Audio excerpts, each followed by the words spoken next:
Welcome to part 3 of our upper back and neck pain relief series using stretches. You'll want to grab a towel or a couple of towels that you can use as props and bolsters.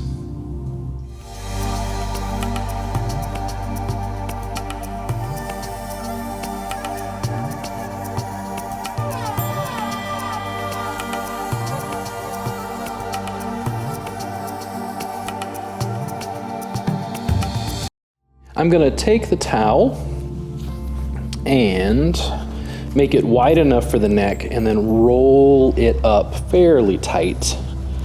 I want to have the size of the roll to be about the size of her cervical curve at the back of your neck. And we'll see, I think that's going to work. Go ahead and lay down with this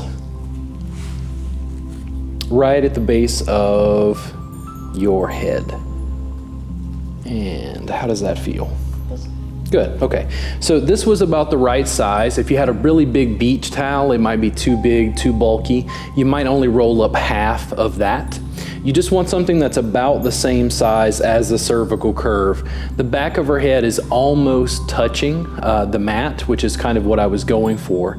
From here, I wanted to have her arms just rested out to her side. And continuing what we had in video 2, I want her to tuck her chin and press the back of her head down into this towel. And she's already beginning that process of mobilizing and turning the head and neck to be able to get some more proprioceptive feedback, some touch feedback on the neck itself. What feels most comfortable?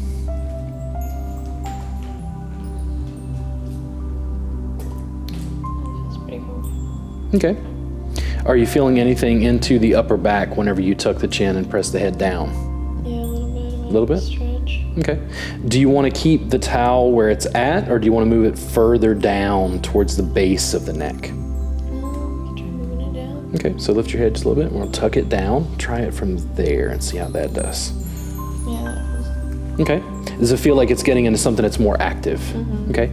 Does the head feel comfortable back like that? Yeah. Okay.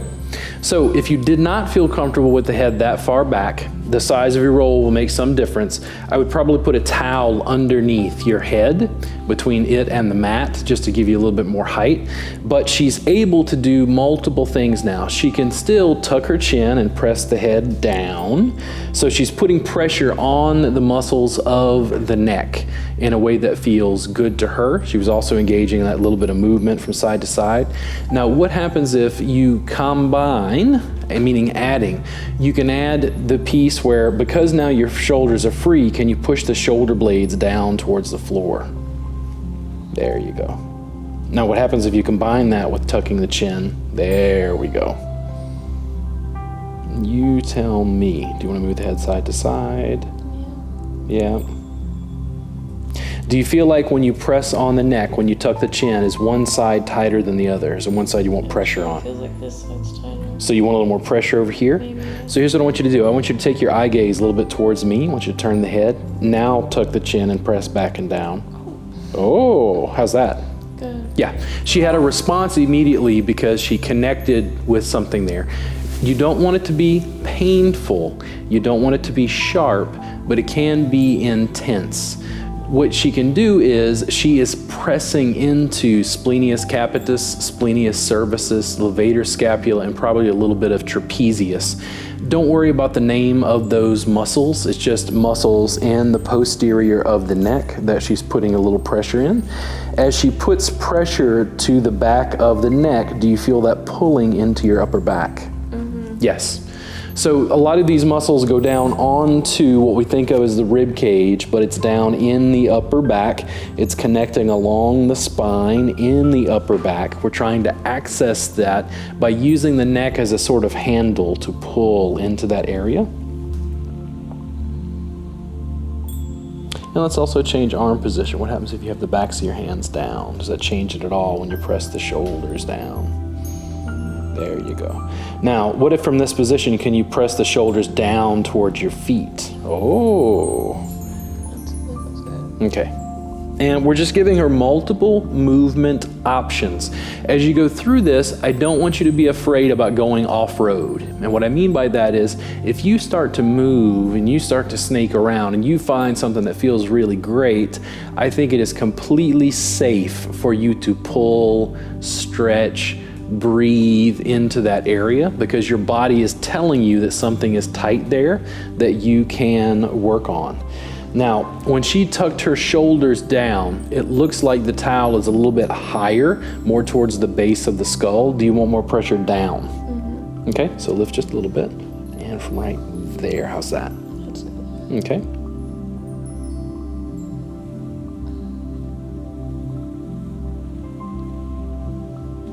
She has her eye gaze a little bit more towards me because she's working a little bit more on the left side of her neck by engaging and tucking the chin and pressing in.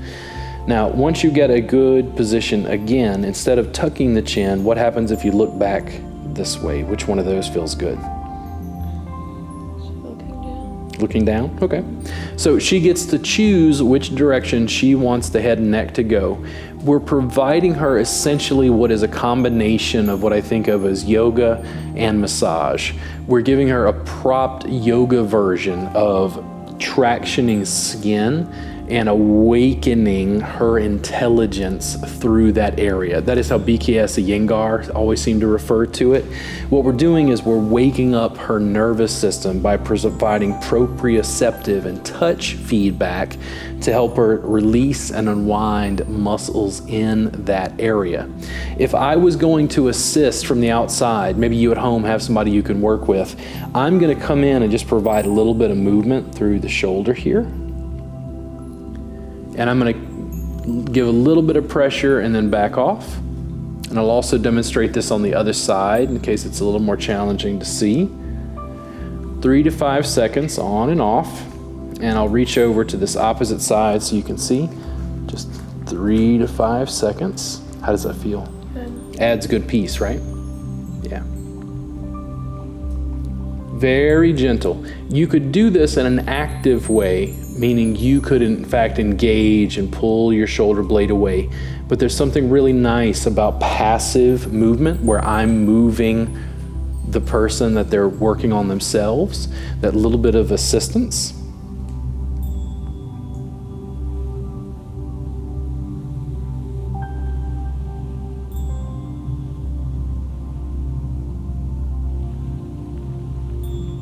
And do you want something a little sharper in here? Yeah, sure. Okay, so what I'm gonna have you do, we're gonna try this. Everybody's body dimensions will be a little different.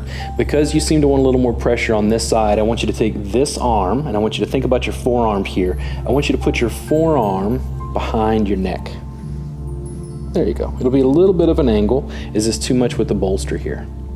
No, actually Feels good, okay. And when you turn your head just a little bit towards me, is that where you want some pressure? Okay, now what she's doing is she's using her own body as a prop through the forearm. She's able to tuck. She's able to tuck her chin and move the head around, but it just provides, again, just using a tool she has, on hand to be able to provide a little bit of pressure there. You could, of course, add like an additional rag, a smaller piece to add nuance and pressure into the cervical spine, but I thought this would be a good option for her to be able to apply a little bit of pressure through there, and it would also temporarily change the position of her neck, giving her a different sense of movement through the cervical spine to pull into the upper back.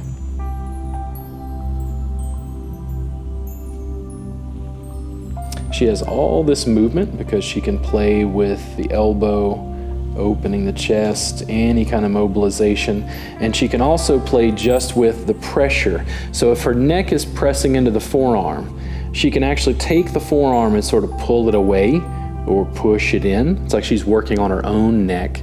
Just anything that she can hold comfortably and sustained for 3 to 5 seconds. If it becomes too much because you're contracting muscles, you just relax, release, and unwind. If you find it uncomfortable on the shoulder joint or the elbow, you're happy to, just have your arm again back down by your side. You can also just switch sides and try it from the opposite position. There you go. Just make sure it feels comfortable on your hand and wrist. Typically, you're gonna have the radius and ulna, these two upper arm bones, side by side. You wouldn't press down like this because it'll tend to compress and just feel slightly uncomfortable in the hand.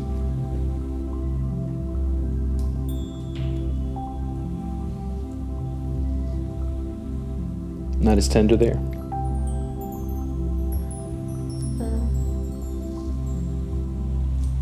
But still feels nice. Yeah, just to balance out.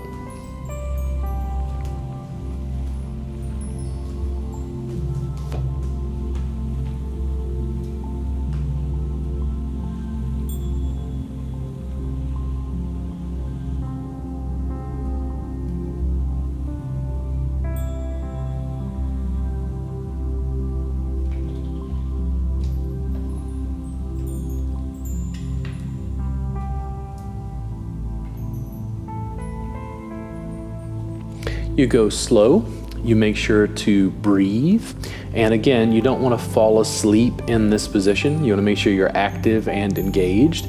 It can be deeply relaxing to put yourself in these positions, so I just want you to be aware of that. This is safe for almost all conditions I can think of.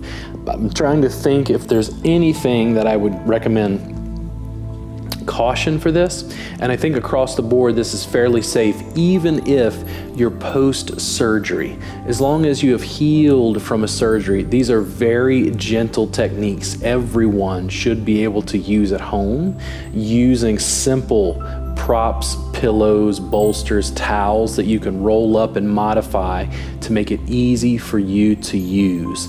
Once you understand the basics, feel free to improvise based on your own body, based on the tools you have available and what feels good to you while you work on yourself.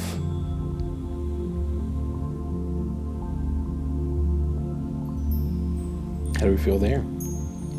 Good. Okay. You want to change position a little bit? So here's what I want you to do. Just lift up for me. I'm going to slide this just a little bit more towards your upper back. Up just a little bit more for me. Right there. Now come back from there. Let's see if your head almost goes back to the, there we go. Is it too much on your neck? Mm-mm. Okay. How does it feel where this is making contact? Good. Now we've gone from the upper back to the neck, and now we're kind of in the middle. She's getting a little bit more around C6, C7, but from this position, what happens if you tuck your chin and kind of press the head down? You can't really. Not much resistance, right? Okay. Now, how does this feel where this makes contact? Feels good. Okay. Do you want a little bit more lift on the head? Sure. Okay. So we're going to take another towel. We're going to keep this guy flat. We want to lift this up so she has a little resistance. There we go. How's that? Now, when you tuck your chin, because we have this guy in a different position, it's a little bit lower where it's making contact, and that's what we're trying to do, is give her a different drag, a different sense of pull on skin through this area. And when she's able to have the head lifted, her neck is in a mostly neutral position. She's not in a position that's uncomfortable. If she had her head craned back for a long time, that would probably become uncomfortable. But right now she's in a safe spot. That allows her to tuck her chin, press in, roll the head side to side. She can pick a new spot. Now, what happens if you add the arms in? Can you lift the arms up over? There you go. That's an option. I wouldn't leave her here too long with the arms up. That would probably become uncomfortable in the shoulder joint. What happens if the arms go a little bit wide? Okay.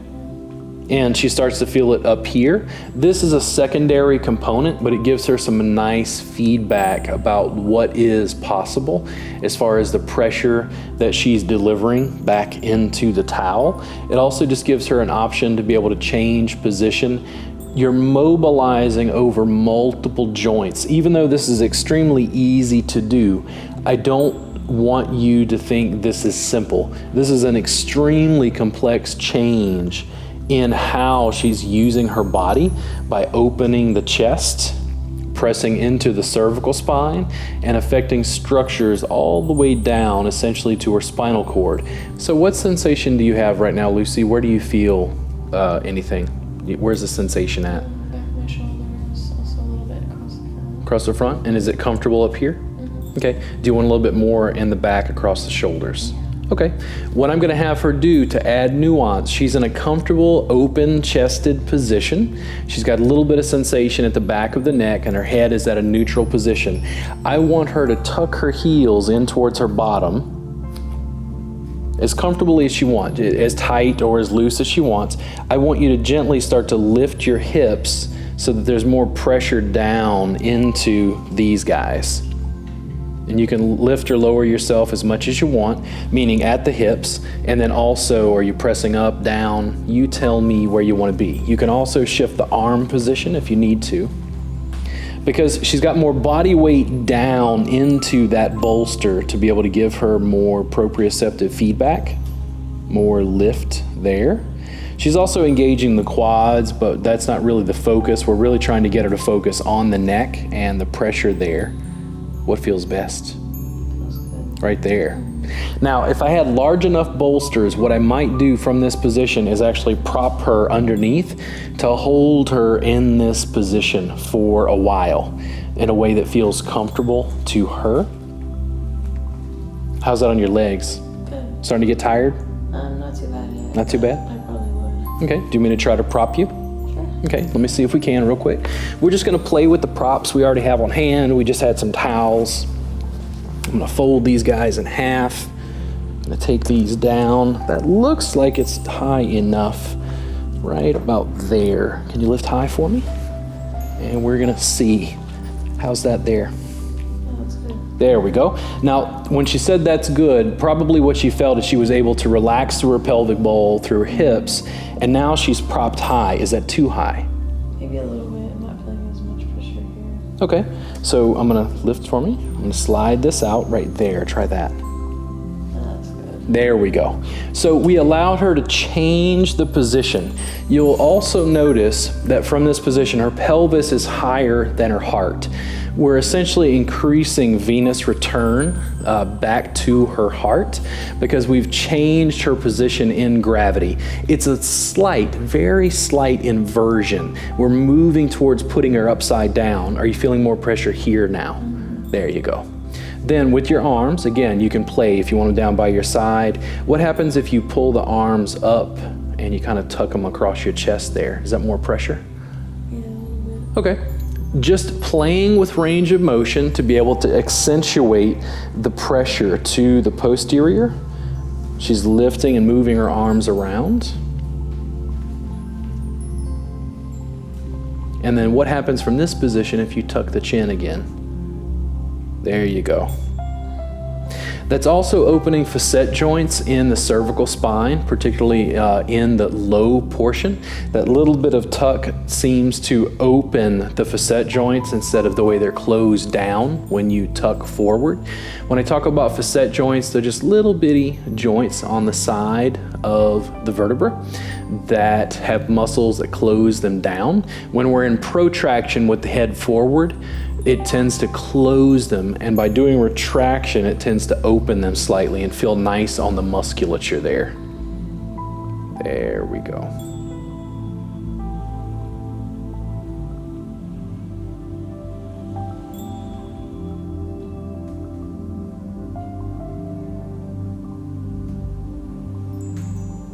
Her breathing is good and deep. I can tell she's playing with the pose.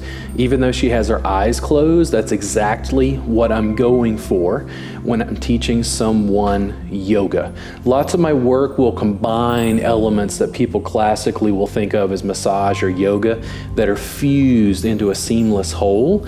What I'm trying to do is help her with upper back and neck pain.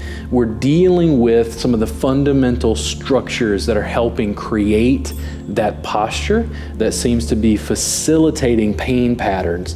And if we unwind by using stretches, by using breathing, if we help improve posture, the symptoms of pain tend to dissipate.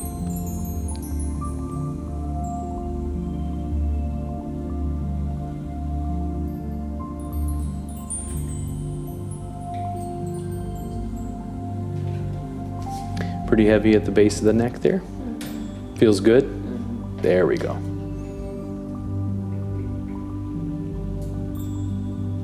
Would you want to feel like there's a little more tuck with the chin forward, a little more length there? Maybe. Maybe? Okay. Can you lift your head for me just a little bit? I'm going to change this. We're going to double this up and see if this changes it for her. Lift up just a little bit more. There we go. How's that?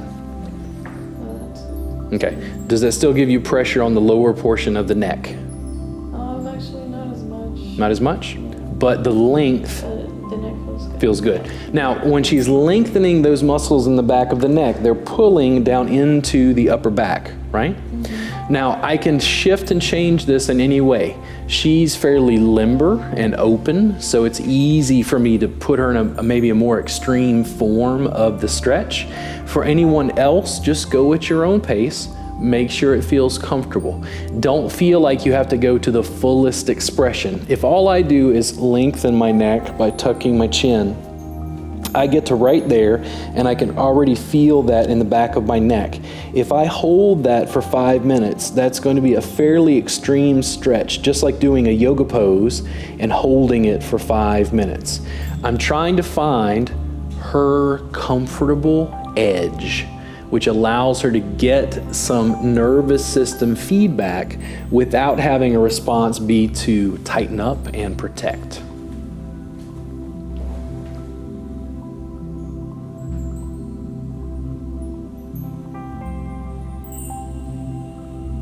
What do you feel now?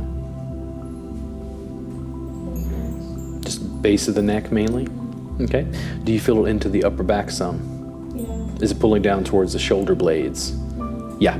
Just lengthening those muscles, just putting them in a comfortable, relaxed stretch, comfortable length to be able to access those areas. And again, we've completely changed her posture in relation to gravity. Normally she'd be collapsing through the chest. What it looks like to me is she's opening through the chest, but in this case she's actually got the neck and head forward while at the same time lengthened.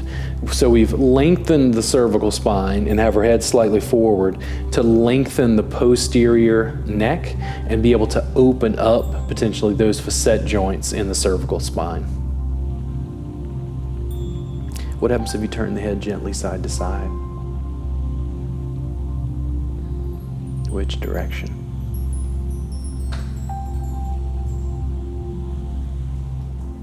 Good. It's a little tight. Okay. So you tell me, which way do you want to go? Right there? Now what happens if you tuck your chin and kind of press in there? Too much?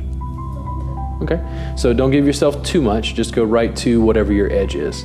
And also, if you don't like the side to side, you can just go back to center.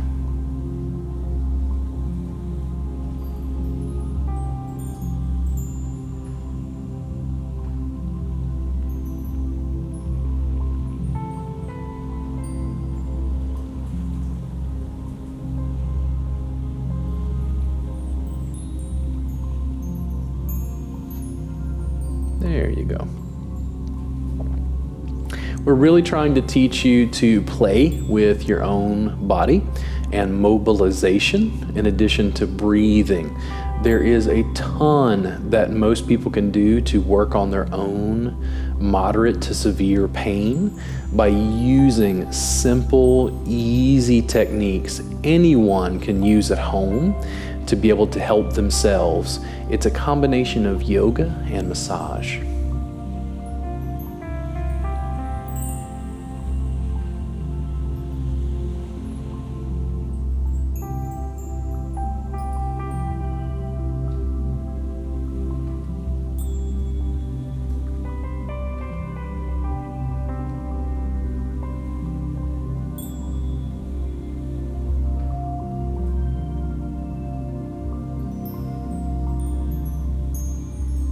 And would you like to take this part out? Okay, go ahead and lift your hips for me. I'm gonna slide this out of the way. And how does that feel when you come back down? Feels good.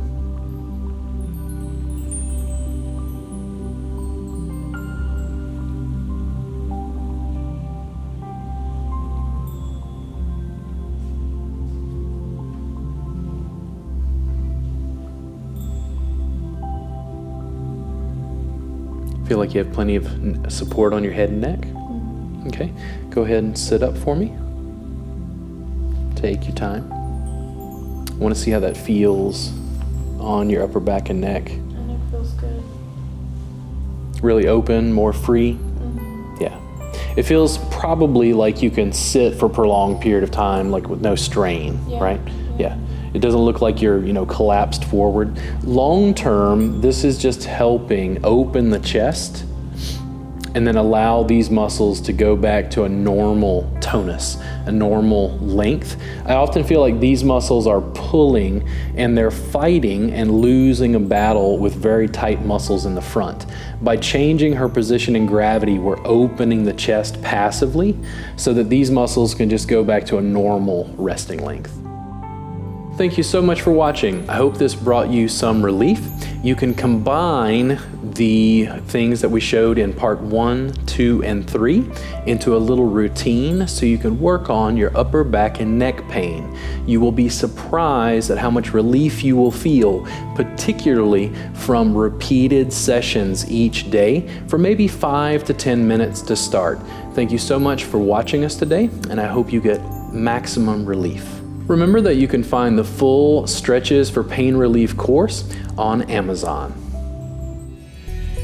With hundreds of videos that you can stream on virtually any device to help you reduce stress, lose weight, or just improve your health and well-being overall. At wellnessplus.tv, we are dedicated to helping you on your health and wellness journey. Join wellnessplus.tv to find hundreds of videos to help you improve the health of your body and your mind. Wellnessplus.tv. Get well, feel better.